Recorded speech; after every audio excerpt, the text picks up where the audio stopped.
पालवी पालवी हे बघ, मनाचा डोर ओपन ठेवला की ज्ञानाचा लाईट कधी कुठून कसा येईल काहीही सांगता येत नाही. आणि तू कधी पण काय बोलतो रे, आपल्याला नाही कळत. आपण कोण आहे? पालवी दिनकर पाटील. ती फुटत नाही, फोडते.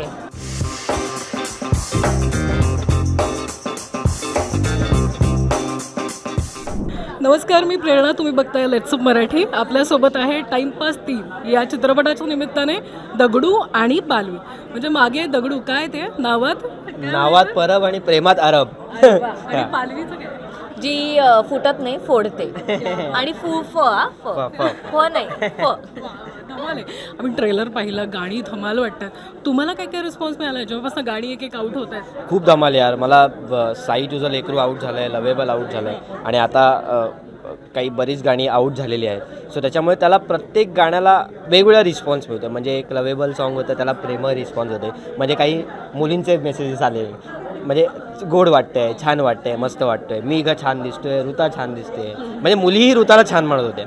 म्हणजे मी ॲक्च्युली तुला सांगतो, जेव्हा टीजर आला किती वेगळी म्हणजे डॅशिंग असं. अरे मी तुला सांगतो ना, टीजर दाखवला मी आईला. तुला हे सांगितलं आहे मी आईला. मी टीजर दाखवला. मी म्हटलं आई टीजर बघ कसा वाटतं. तर आई म्हणाली अरे ऋता छान दिसते. म्हणजे सर तुझं अरे मुलाला काय म्हणायचं रे, घेतलंच पाहिजे यावेळी.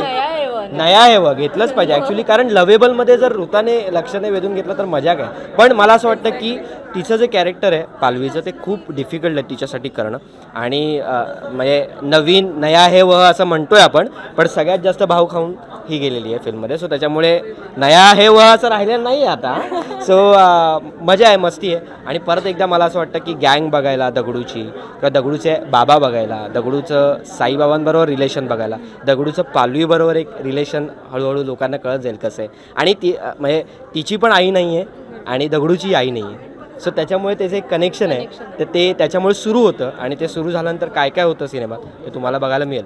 ते कनेक्शन आम्हाला स्क्रीन म्हणजे ऑन स्क्रीन तुमची केमिस्ट्रीमध्ये पण ते कनेक्शन जाणवत आहे. पण हा आता टाइमपासमध्ये प्रो आहे हा ऋता. पण या दगडूला भेटून तुला कसं वाटलं? मी खरं सांगू का, म्हणजे ॲक्च्युली टाइमपास वन आला तेव्हा माझ्या करिअरला सुरुवात झाली होती. आणि प्रत्येक आर्टिस्टला असं वाटत असतं की सिरियस रोल किंवा एक डेली सोपमधले नायिका ही छानच असते, ही गोडच असते, म्हणजे त्यात काही वादच नाही आहे. पण एक आउट अँड आउट कमर्शियल जिथे डान्सही करता येईल, तिथे एंटरटेनमेंट पण आहे आणि डोळ्यात पाणीही येतं, हे असं काही करायला मिळतं. आणि हे ॲक्च्युली मला टाइमपास 3मध्ये करायला मिळालं आहे. म्हणजे त्याचं नाव टाइमपास असलं because it is definitely a franchise, but एक फिल्मला ग्राफ आहे, दोघांच्या कॅरेक्टरला एक ग्राफ आहे, ते उथळ नाही आहे. म्हणजे ते तशी त्यांची भाषा कारण ते तसेच आहेत.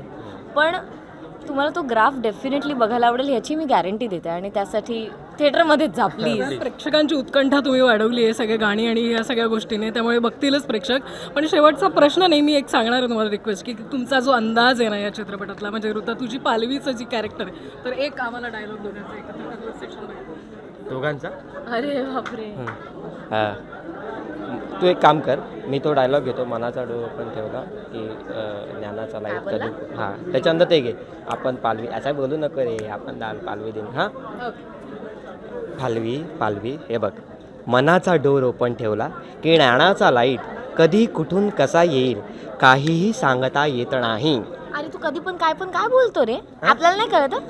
आपण कोण आहे? पालवी दिनकर पाटील. ती फुटत नाही, फोडते.